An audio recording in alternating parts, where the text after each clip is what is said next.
ची साधना, रियाजाचं महत्त्व त्यांनी इथे दाखवलं, सांगितलं. आता रंगमंचावर प्रत्येक पावलामागे असते वर्षानुवर्षाची साधना. त्या साधनेचा प्रेरणादायी प्रवास सांगणार माझी नृत्य साधना. ऐकूया उज्ज्वला बोरकर, सखी मंडळ, माझी नृत्य साधना, लेखिका रोहिणी भाटे. आणि 1950 साली लिहिलं गेलं आहे. किंमत त्यावेळी फक्त 5 रुपये होती. आश्चर्य वाटले. त्या म्हणतात नृत्य साधना करताना एवढ्या साऱ्या धडपडीतून, कारण धडपड तर करावीच लागते, एवढ्या साऱ्या धडपडीतून, अडचणीतून आणि वळचणीतून का होईना एक पाऊलवाट त्यांना दिसली, असं त्यांनी सांगितलं. माझ्या मनात आले की जाता जाता तेथूनच येऊ इच्छिणाऱ्या त्यांच्या जे काही इतर सगळ्या विद्यार्थिनी आहेत, विद्यार्थिनी आणि इतर नृत्य शौकीन यांच्या वाटेतले काटेकुटे दूर करण्याचा प्रयत्न मी हा माझ्या प्रवासाचा इतिहास लिहून त्या करत आहे. म्हणजे इतरांना थोडं सोपं जाईल आणि वाईट वाटणार नाही त्यांच्या अडचणीमुळे, असे म्हणायला हरकत नाही. 5-6 वर्ष नृत्याचा व्यासंग करून, काही नृत्य कार्यक्रम पाहून, 1-2 नृत्यकारांच्याकडे शिकून भावप्रकटच आणि सद्विरुची याचेच निकर्ष लावून विद्यासंपादनाचे कार्य अगदी साखरेचे कण गोळा करणाऱ्या मुंगीप्रमाणे त्यांनी गोळा केले. माझे प्रत्यक्ष नृत्यविषयक ज्ञान थोडे आहे असं त्या म्हणतात. तरी म्हणून ते दान दुसऱ्यांना द्यायला मी अजिबात घाबरले नाही. जे काय मला थोडं थोडं नृत्य येत होतं ते मी आपली इतर मुलींना शिकवत होते. त्यांचे ते हे अनुभव, या पुस्तकातले त्यांचे सगळे अनुभव हे त्यांचे वैयक्तिक आहेत. त्यावेळी कलावंतांच्या सहवासाचा वाराही पुणे शहर स्वतःला लागू देत नव्हता आणि सगळीकडेच ही परिस्थिती होती. डान्स नृत्य म्हटलं की घरचे लोक नको नको नको म्हणायचे आणि वाईट नजरेने बघायचे. पुढे प्रख्यात नृत्यकार श्री उदय शंकर यांचा ग्लोब थिएटरमध्ये पाहिलेला नृत्य प्रकार त्यांना आठवत होता. 10वी नंतर रिकाम्या मेंदूला काहीतरी छंद हवा म्हणून त्यांच्या मोठ्या बहिणीने मला नृत्य शिकण्याची त्यांना नृत्य शिकण्याची कल्पना सुचविली आणि दुसऱ्या दिवशीपासून त्यांची क्लासची सुरुवात सुद्धा झाली. दमयंती नृत्यातील हंसाची गती शिकायला त्यांना 1 महिना लागला. एवढ्या म्हणजे त्या स्लोही होत्या आणि त्यांना त्याच्यात इंटरेस्ट पण नव्हता.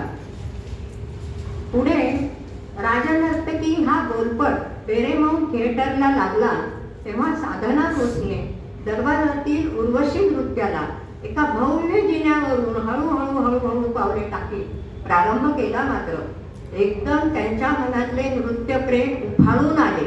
म्हणजे दुसऱ्याची एखादी चांगली कलाकृती बघून सुद्धा आपल्याला ती करावीशी वाटते हे त्यांना नमूद करायचं होतं. नृत्याबद्दलच्या लालसेने माझ्या मनात मूळ धरले एक छोटा अंकुरही डोकावू लागला.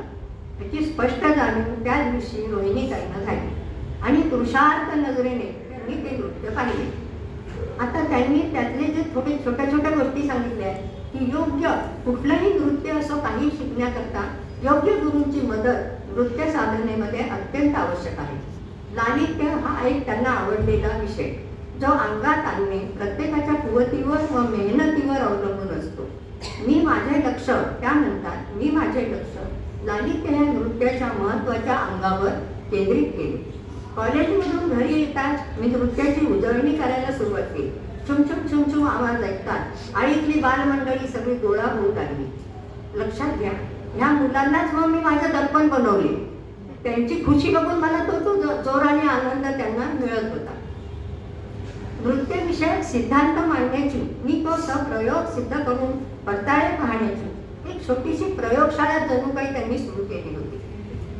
छोट्या मुलींना मी नृत्य शिकवायला सुरुवात केली. खरं माझंच नृत्य अजून मला येत नव्हतं, पण तरी का जे काय हातवारे त्या करत होत्या ते छोटे छोटे त्या आळी त्यावेळी असायच्या ना, चाळी आळी, त्याप्रमाणे सगळी मुलं गोळावायची आणि मी शिकवायला सुरुवात केली. लगेच टीचर झाल्या. त्यामुळे नृत्याच्या केलेल्या तालमीमुळे त्यांच्यात जो पुढेपणा होता की आपल्याला येत नाही, तो पुढेपणा त्यांचा नाहीसा झाला. कुठल्या कुठे तो पळून गेला. माझ्याच लक्षात आले, अरे नर्मदेतल्या गोट्याचा आता शाळीग्राम झालेला आहे हे त्यांनी स्वतः ठरवलं. तत्काळ म्हणजे लयबद्ध कृती, या पायामधून त्रिताला ताथे असे बोल काढणे त्याला तत्काळ म्हणतात. नृत्य दैवतांचे प्रतीक ठरवले तर हावभाव करणे नृत्यामध्ये, सात्विक अभिनय करणे, लयबद्धता आणि लालित्य ही 3 त्याची मुख्य म्हणावी लागतील. नृत्याची आवड नुकतीच कुठे समाजाच्या वरच्या थरामध्ये अंकुरित होऊ पाहत होती. मोठ्या वर्षे 1 वर्षाच्या आतच मात्र मी माझ्या सगळ्या आईला नाचायला लावलं. एकदा मी कुचीपुडी नृत्य प्रकार पाहिला. त्यात शर्मा नावाच्या तरुण नृत्यकाराने धन्य त्या अभिनयपटूची प्रेम व लज्जा या 2 भावनांचा लपंडाव जो त्या राधेने दाखवला त्याला तोड नाही. आणि हे काम एक पुरुष करत होता.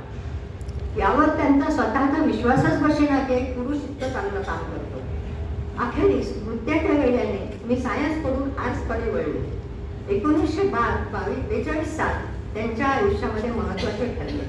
निर्विकारतेमुळे सौंदर्य काय आणि सौष्ठव काय हे मातीमोल ठरतं हेही त्यांनी नमूद करून ठेवलं. रूप नसले तरी चालेल, पण कलेला जीवनाशी निगडीत करणाऱ्या माणुसकीच्या नगरीकडे माझ्या कलेचा मनोरथ मला घेऊन जा असे त्यांनी नटराजाला प्रार्थना केली आणि तसेच मार्गदर्शन मला करत. एक सुखदेव नावाचे कुरूप नर्तक होते. त्यांची पण हीच प्रार्थना होती.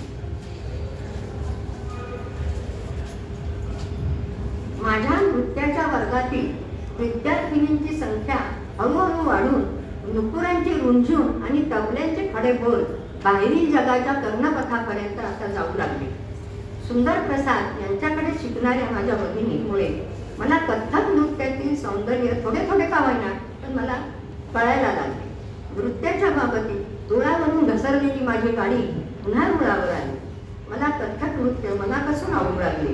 श्री हिरालाल, गौरीशंकर, सुंदरप्रसाद आणि पुवैया भगिनी यांचे नृत्य पाहिल्यावर लक्षात आले की त्यांची रेखीव गतिमान पद्धती शांत समुद्रावर हळूहळू अगर अलगद सरकणाऱ्या होडीप्रमाणे त्यांचे त्या गतीतील लयबद्ध पुढे मागे सरकणे, प्रसंगी वादळाच्या वेगाने पायातून अंगविक्षेपातून उमटणारे त्यांचे बोल, चेहऱ्यावरचे त्यांचे सहज हावभाव इत्यादी कथ्थकचे विशेष गोष्टी माझ्या मनावर चित्ररूपाने उठलेल्या आहेत. खलील जिब्रान म्हणतात, तत्वज्ञानाचा आत्मा त्याच्या मस्तकात असतो, कवीचा आत्मा त्याच्या हृदयात असतो, गायकाचा आत्मा त्याच्या कंठात तरी असतो, परंतु नृत्यकाराचा आत्मा त्याच्या अनुरेणूतून अवघ्या शरीराला व्यापून टाकतो. मला यातलं एकच आवडलं की आपल्याला जे येतं ते दुसऱ्याला सांगावं आणि त्याप्रमाणे त्यांनी हे पुस्तक आणि हे अनुभव लिहून ठेवलेले आहेत. पुस्तक छान आहे, नृत्य करणाऱ्यांना जास्त कळेल.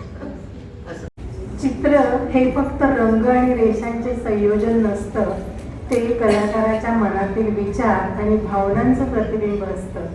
चित्रकलेच्या या सर्जनशील विश्वाची ओळख करून देणार साधना बगुळकर यांचे चित्रायन हे पुस्तक. स्नेहल रेडीज.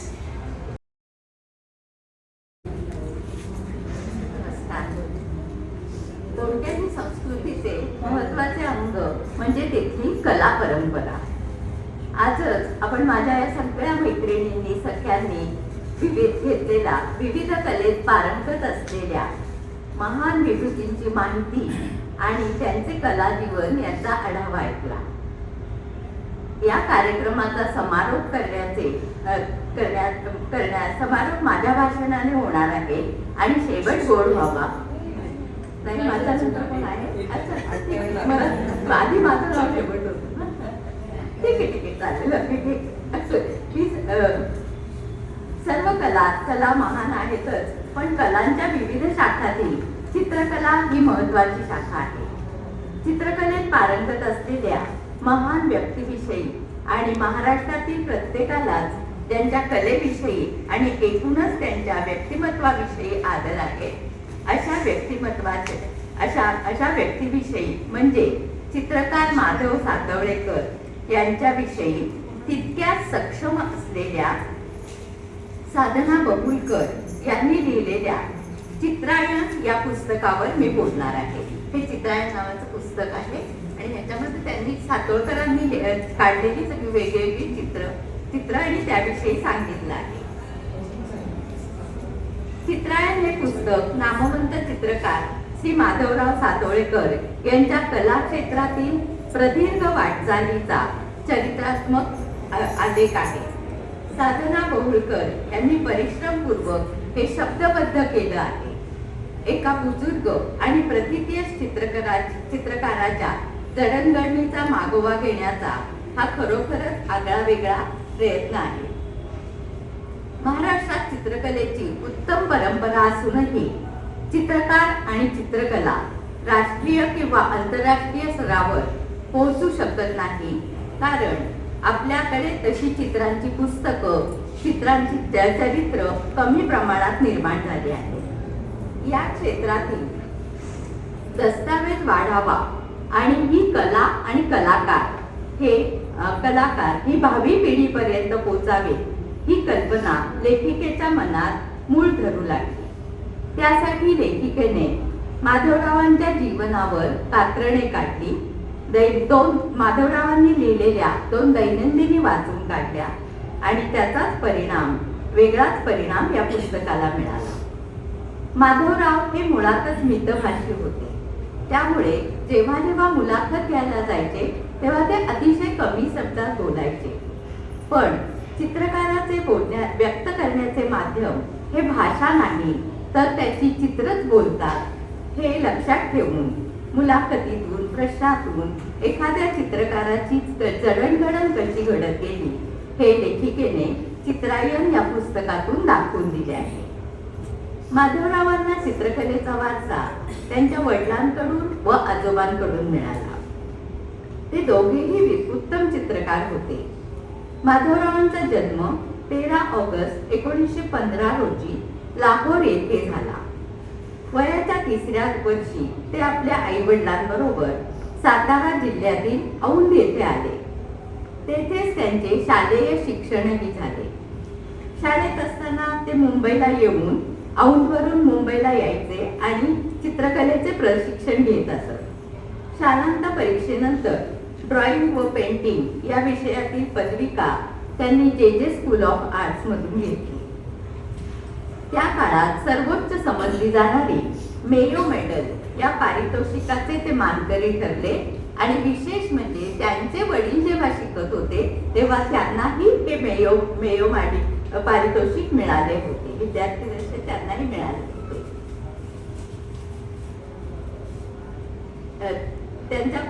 त्यांनी जेव्हा शिक्षण घेतलं त्याच्यानंतर उच्च शिक्षणासाठी ते युरोपला गेले. तिथून परत भारतात आल्यावर त्यांनी व्यावसायिक चित्रकलेचा प्रारंभ केला. उमेदवारीच्या काळात ते दिल्ली, अहमदाबाद या ठिकाणी राहिले आणि अहमदाबादला ते राहत असताना विक्रम साराभाई आणि त्यांच्या कुटुंबाची अनेक चित्र त्यांनी एकत्रित चित्र काढली. त्यानंतर मुंबईत त्यांनी राहण्याचा निर्णय घेतला. काही काळ ते आफ्रिकेत राहिले. आफ्रिकेतून तिथे पण त्यांनी चित्रकलेची प्रदर्शने भरवली. तसंच चित्रकलेविषयी लोकांमध्ये जागृती निर्माण व्हावी म्हणून अनेक संस्था त्यांनी निर्माण केल्या. त्यामध्ये इंडियन आर्ट इन्स्टिट्यूटची स्थापना केली. तसेच फेडरेशन ब्युरोचे अध्यक्षपद झाले. भुलाबाई मेमोरियल इन्स्टिट्यूट या संस्थेत माधवरावांनी आयुष्यातील 15 वर्ष काळ घालवली. तो काळ त्यांच्या आयुष्यातील अतिशय रम्य व महत्वाचा होता. याविषयीच्या अनेक आठवणी लेखिकेने पुस्तकात दिल्या आहेत. त्यांनी महाराष्ट्र कला संचालक हे पदही भूषवले होते. माधवरावांची चित्रसाधना हे महाराष्ट्राच्या किंबहुना भारताच्या सांस्कृतिक इतिहासाचे संचित आहे. म्हणूनच लेखिकेला माधवरावांच्या व्यक्तिमत्वाचा, त्यांच्या आयुष्याचा, त्यांच्या चित्रकलेच्या प्रवासाचा वेध घ्यावासा वाटला.